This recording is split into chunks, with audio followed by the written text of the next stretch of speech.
am going to object to the manner of questioning, Your Honor. I think counsel is leading Dr. Aguirre. I think she would be more concerned about what he observed about the child than what counsel would like him to say. But we are all concerned that we have a true reflection of what may have occurred between the child and Sarah in this case. And it may be that it's going to be a leading question, but I don't know, because the question was not completed. Dr. Aguirre, when the question is completed, if you would pause, sir, before you start your answer, thank you. Please restate your question. Dr. Aguirre, calling your attention to your report of August 27, 1984. You mentioned the things that the minor child reported to you. Yes. Could you tell the court what that was? The child indicated upon inquiry and the presentation of a drawing or pictures of nude dolls, sexually explicit dolls. I use the pictures because sometimes children like to play with the dolls and sometimes lose the focus. So I use this method. So upon inquiry, I asked her questions like to identify parts of the body like the head and the nose and the eyes and the genitals and so on, and to kind of ease into the experience of being questioned directly. And I asked her if her father tickled her or touched her. Her comments were yes, that he would tickle her under the armpits, for example, or under the feet when they were playing and so on. And then I asked her if her father had touched her, and I pointed to the genital area on this picture, and she said no. She said that her father had showed her how to, but she didn't use the word manipulate, how to do this. She used her forefinger and thumb to her genitals or clitoris on top of her vulva. She also indicated, Daddy showed me, did not say the father touched her, showed me. I lay on the bed sometimes without clothes, and that sometimes father will be under the sheets, and he moves and wiggles, but she was not explicit as to how that took place. Did she indicate that the father was nude under the sheets with her? No. Sorry.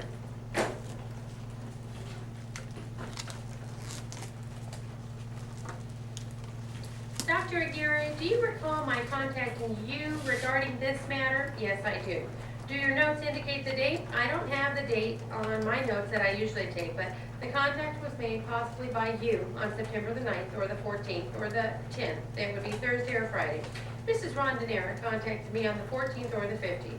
Dr. Aguirre, would your notes indicate that it was August perhaps? And thank you, it is August. I noticed my notes here. Now, do you recall why I contacted you? Yes, I do. Could you tell the court the gist of our conversation or what our conversation was? Yes. You indicated to me that you were encouraging your client to come in to me because I had rapport and understanding with the child because I had seen her. And that Mrs. Rondinera had expressed her concern that possibly the child was being molested by the father. And that you had encouraged her to come to me. And so that subsequent to that, she called my office and we made an appointment to see her and the child. And Dr. Aguirre, do you recall my saying that we were very concerned about making accusations that might not have any foundation? Yes, I do. Was there anything in our conversation to indicate to you that I was seeking an opinion one way or the other? Well, my understanding of our conversation was for me to explore with the child whether in fact there was any truth to the comments made by the child and to the mother, and the mother sharing them with you. Now, did you make an appointment?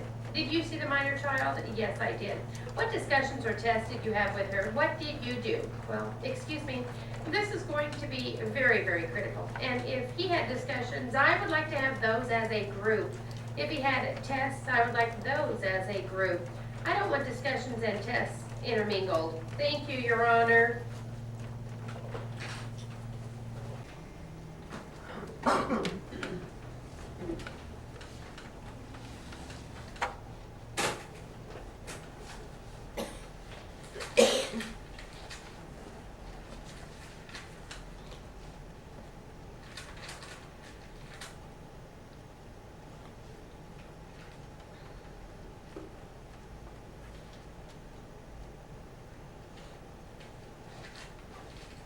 La Puente, L-A space P-U-E-N-T-E.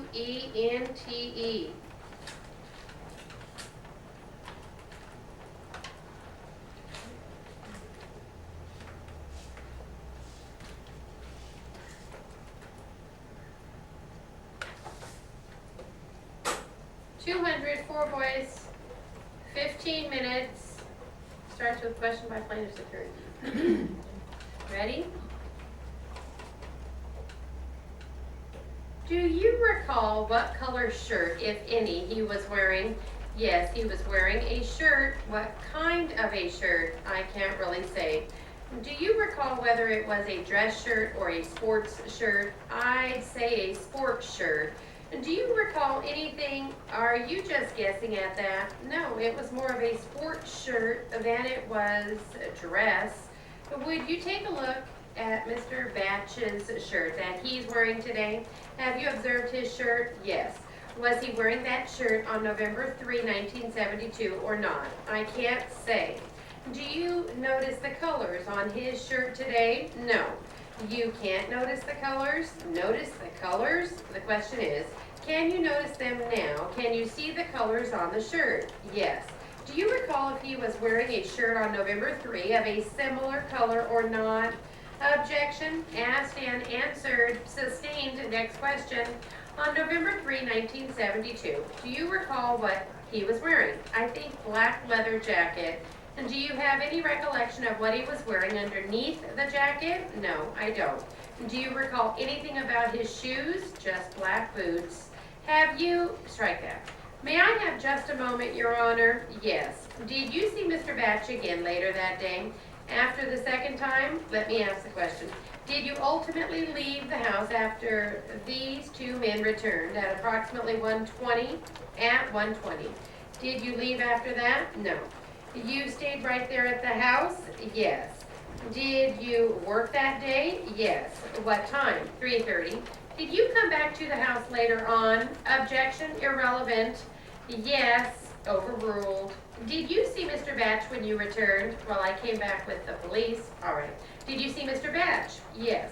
Had he changed his clothes? Was he wearing different clothes from when he left that day? I object, Your Honor. This witness has indicated he doesn't remember. Objection is sustained. Do you recall the clothing? Strike that. Do you recall what clothing Mr. Walker was wearing when you returned later that day? He was wearing just blue jeans, Levi's boots, and a black jacket. All right. That's all I have, Your Honor. Cross-examination. Sir, what time did you arrive at the house in La Puente? In the morning? Yes, around 11:30. And did you have anything to drink while you were there? No. Did you ever go to sleep while you were there at the location? No. Had you been there the night before? No. I have a few more questions, Your Honor. Sir, when you were there on November 3, 1972, when you first arrived about 11:30, how many persons were present? Who were in the room? Yes, let's see. There's 3 present and 2 were in the room sleeping. 2 persons were sleeping, and there was 1 other person? Yes, come to think of it. Were there any other persons in the apartment? No, that's about all. Between 11:30 and the time that you left your car, you gave the keys to somebody. Did other persons come in and out of the apartment if you remember? No. Now, is it your testimony that you gave your car keys to Mr. Batch? Yes. Do you know what time that was? It was around 1:20. Have you ever talked to any police officers concerning that matter of your car on November 3? Afterwards? Yes, afterwards. Do you recall talking to any police officers concerning this? The incident? Yes, I think so. Do you recall how soon, when was the first time that you talked to any police officers concerning lending your car on November 3? I was at the station. What time was that? I would say around 6. Was that the same day of November 3? Yes. Do you recall how many officers there were? Around 7 or 8. Do you recall to whom you spoke? Did you speak to all 7 or 8? Yes. Who did you speak to? The gentleman right there. The gentleman appearing to be Detective Olive. Did you speak with any other officers? No. At that time, were you questioned concerning your car? Yes. At that time, did you tell the officers that you lent your car to anybody on that day? Yes. Who did you say you lent the car to? To Bernard. Did you tell them what time you lent them the car at that time? Yes. Do you recall what you told them? I can recall, but like I wasn't sure at the time when they were asking me. Do you recall what time you told them at that time? Your Honor, I'll object. Objection is overruled. Your answer is you don't recall what time you gave them, correct?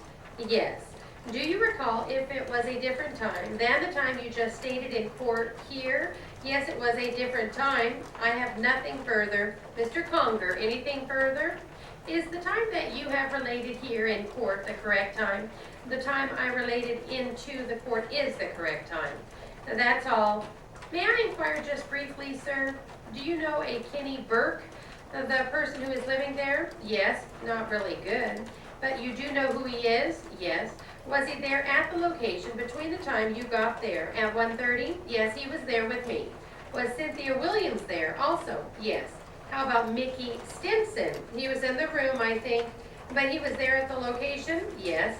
How about Darnell Leftridge? I don't know. Well, did you see him? Yes, he was there. And Michael? I can't be sure about him. You didn't see him at that location? I don't know. All right. How about a Robert? I don't know. Okay, that's all I have. No further questions, Mr. Conger. Thank you. Are any of those persons mentioned by Attorney Bazan here in the courtroom? No. And do you recognize any people in the courtroom as being at that location on that day? Look around carefully, please. And do you see anybody here in the courtroom? Just the two? Just Mr. Walker and Mr. Batch? Yes. Okay, that's all I have. The young man which is in the back with his hand on his mouth, he wasn't there, was he? No. All right. Thank you very much. I have nothing further, Your Honor. Step down. May this witness be excused? No objection. No objection, Your Honor. May I have just a moment?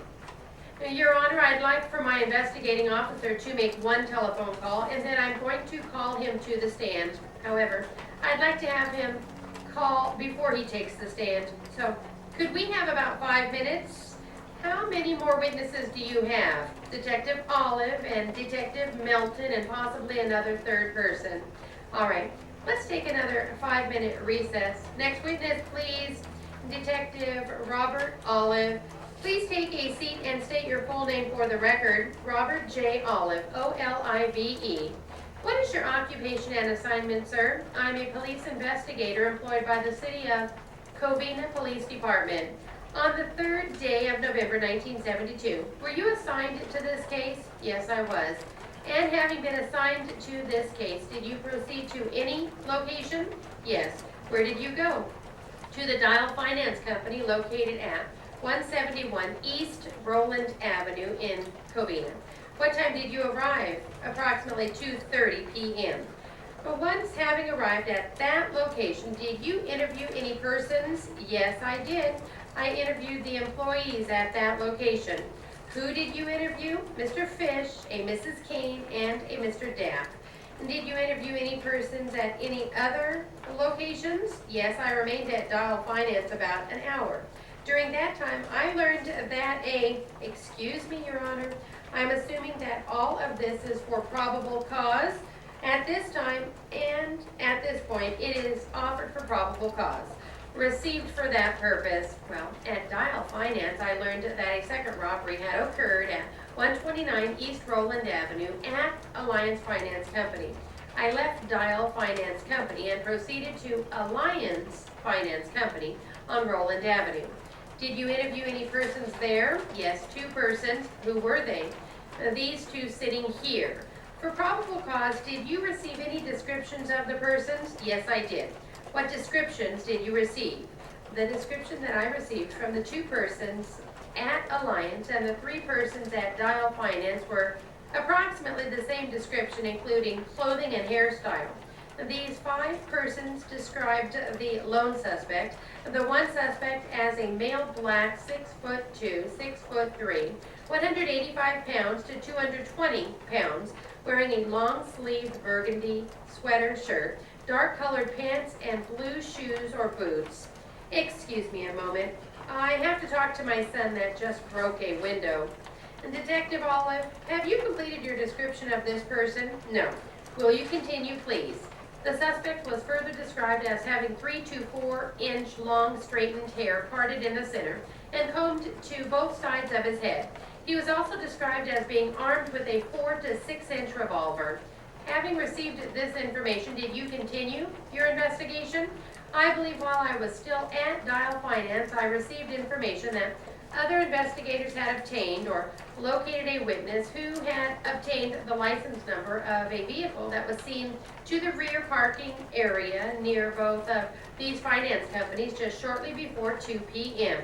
The occupants of this vehicle were two male blacks who matched the general physical description of the loan, or at least one of the occupants matched the general description of the one male suspect who had robbed these two finance companies, and the witness further had seen this vehicle and its occupants acting suspiciously in the rear parking lot. Were you given a license number? Yes, I was. What license number were you given? Tom Paul Yellow 357. Did you also receive a description of the vehicle? Yes. What description did you receive? It was a 1967 Dodge Black over Aqua. Did you ascertain as to how that car was registered? Yes. What information in that regard did you receive? It was a joint registration where there were two names on it, one of them being Gary Rodriguez at 1221 West Roseway.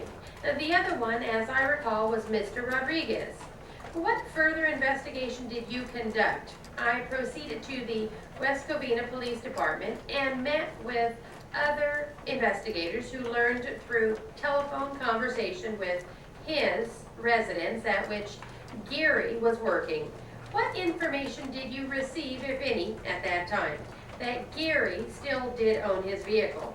What did you do then? I then proceeded to the mobile service station at the corner of Francis in the city of Baldwin Park. However, the original information I had was that that particular service station was located in West Covina. And did you talk to somebody at that location? I went there and talked to Gary. Now, for probable cause, did he advise you of certain information? Yes. What did he tell you? He told me that he had loaned his vehicle to a person known to him as Bernard that same day on two different occasions earlier that day. Did he give any description of that person? Yes. What description did he give you, if you recall?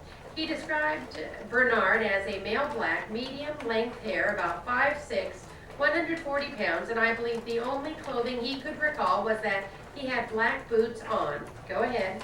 He further told me that he loaned the car to Bernard, although he did not know his last name. When I talked to him, or he couldn't recall it, he told me there was a second person with Bernard who left a house in La Puente with Bernard after he loaned him the car. He didn't know that person's name, but he did describe him to me. What description did he give to you? He described him as about 5'11", 185 pounds, male black, and that he had his hair parted in the center and combed to each side. That's the only description, and yes, that he was wearing a black jacket that day. Having received this information, what did you proceed to do? Gary agreed to show myself and the other officers where the house in La Puente was, where he had been when he loaned his car to Bernard, and he did not know the address. Did you take him then with you? Yes. Did he show you a house? Yes. What house did he show? We proceeded to 1076 Gilwood Street. Gary pointed this house out and said that this was the house where he was when he loaned his car to Bernard. For all purposes then, what did you do? Gary and myself walked to the front door of the residence. Other officers had accompanied us. We went to the side and rear of the house. Gary knocked on the door. The front door? Yes, and I was standing behind slightly to his left. A male black came to the door and made a statement to Gary. Gary and I remained at the front door for approximately 1 minute, at which time 3 males came to the entranceway and looked out the front door. One of these persons was Mr. Walker, whom I observed, and I observed him to match the description of the robbery suspect that I was seeking. The similarities in description were his hair, that it was parted in the center, combed to each side. I observed at that time that he was approximately 5'11", 185 pounds, and that he was wearing blue boots at that time. Myself and the other officers there then entered the front door. I had my badge in my left hand. I identified myself as a police officer and told Mr. Walker and the other subjects that I was conducting a robbery investigation. They were placed in a searching position against the wall. They were patted down for weapons. Who is this? the 3 male subjects who had come to the front door. Was Mr. Batch one of the 3? Yes. All right. And then what happened? Your Honor, may I interrupt just for a moment for a telephone call? Can Detective Olive step down and get the phone? Yes. Your Honor, might I take the officer on board Dyer for a moment on the entry into the apartment? Thank you, Your Honor. Might I take the officer for a moment on the entry to the house on board Dyer? Proceed. Detective Olive, you stated the door was open and a female subject came to the door, is that correct? Yes. At that time, did you, while you stated, I believe also that, you recognized a description similar to the one of the persons, is that correct? The robbery suspect you had in mind was similar to one of the persons you saw? That was when the 3 males approached the entryway, yes. At that time, did you enter the house? Yes. And after entering, did you identify yourself? As I entered, I did. What do you mean? Did you have one foot in and showed your badge? I had my badge in my hand as I walked in the door. Did you say anything as you were walking in? Yes. What did you say? I said, I'm a police officer. I'm conducting a robbery investigation, and I directed the 3 subjects to lean against the wall. You didn't demand entry. You did it just as you were entering, right? Yes. I object to any further testimony. No complaints made on the 844, Your Honor. Objection is overruled. All right. Now you conducted and patted down the suspects, is that correct? Yes. What was the result of that pat down? We found no weapons. That was the purpose of the pat down. Did you place anybody under arrest? Yes. Who? Mr. Walker and Mr. Batch. Having placed Mr. Walker under arrest, what happened? And Mr. Batch, what happened then? Now let me ask you that. Why did you place Mr. Batch under arrest? Why? Yes. Gary accompanied myself and other officers inside the residence, and in the presence of Mr. Batch and Mr. Walker, I asked him to whom he had loaned his vehicle that day. He pointed to Bernard and stated that he had loaned him his automobile. He pointed to Mr. Walker, stating that Mr. Walker was with Mr. Batch at the time that he loaned him the car.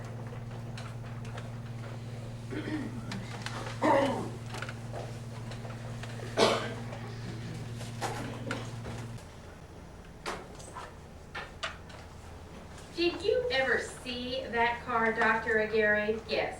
Is that how would you describe that? Well, the drawing has, it looks like what appears to be like a penis with possible urine coming from the penis. There are lines that would suggest that. Who is that car to? Dad.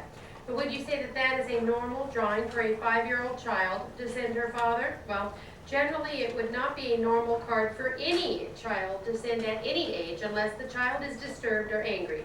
So it would not be a normal picture that one would draw wishing a father or other loved ones happy birthday. Would it be normal for a child to depict a penis like that? In some cases it would be normal if the children are going through the sexual stage of awareness, as we know that happens between 3.5 and 5.5 generally. So they might do that, but generally they would not be preoccupied with it. There would not be that preoccupation. I would like to admit this into evidence as Respondents 1. I would object to that, Your Honor. No foundation.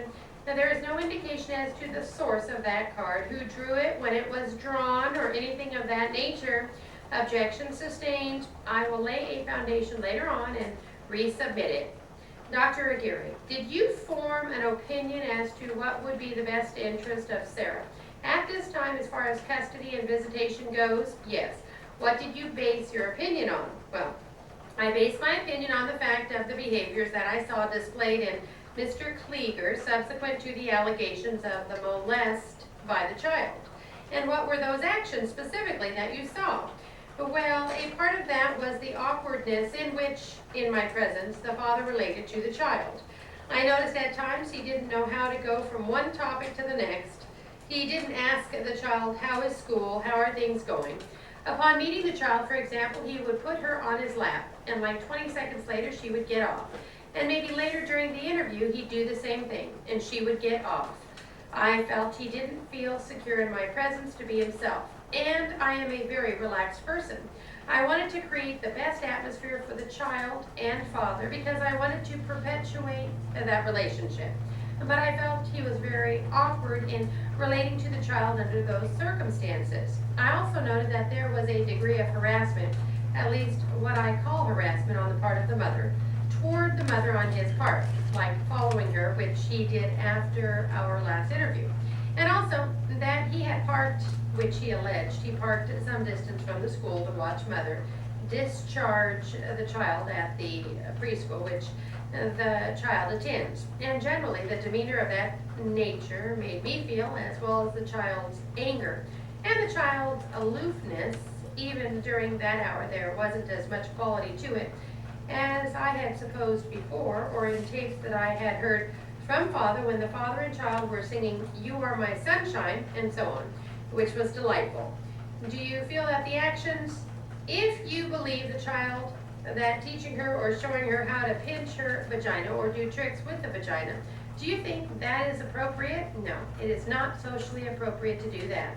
Do you think asking the child to lay nude on the bed is appropriate? No, I don't. What would be your recommendation at this time, Dr. Aguirre? My recommendation is that the custody be awarded to the mother, with standard visitations to the father.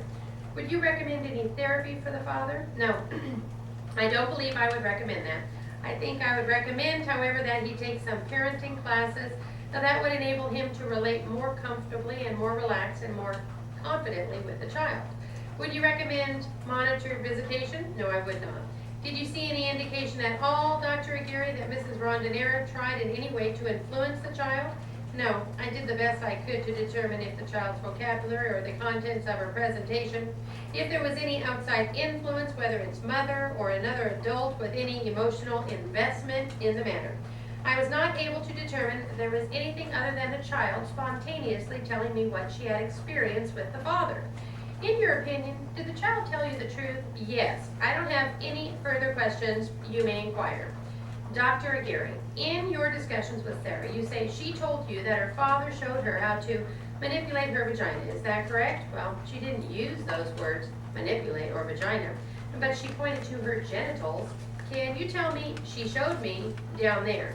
Can you tell me exactly how you brought the subject up? Yes, I mentioned a moment ago in my testimony that I presented the picture, and I asked her if the father had either touched her or tickled her, and then she volunteered the information about what he showed her. She volunteered that? Yes, she did. And can you tell me exactly what she said when she volunteered that information? Yes, the comments are on this drawing. Now, the copy that I have is almost illegible. She says, I squeeze here, pointing to the vulva, and she says, Daddy showed me. And she took the forefinger and her thumb and went like this. Did you inquire of Sarah as to when this took place? When Daddy showed her this? Yes, I did. When did she say it happened? She could not recall the time. Could she recall the circumstances under which it happened?